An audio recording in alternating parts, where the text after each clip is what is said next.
अलटकी के मटकी लागे आई जई तो बहारी गे हे गे सुन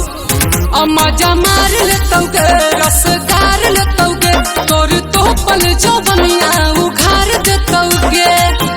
हमारा पर रखे है तानी आपन ध्यान के छौड़ी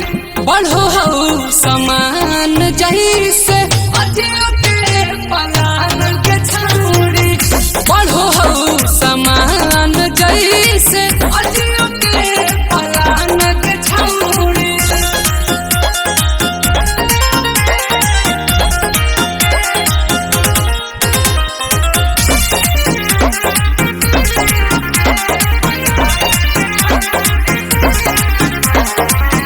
गोर गोर देहिया के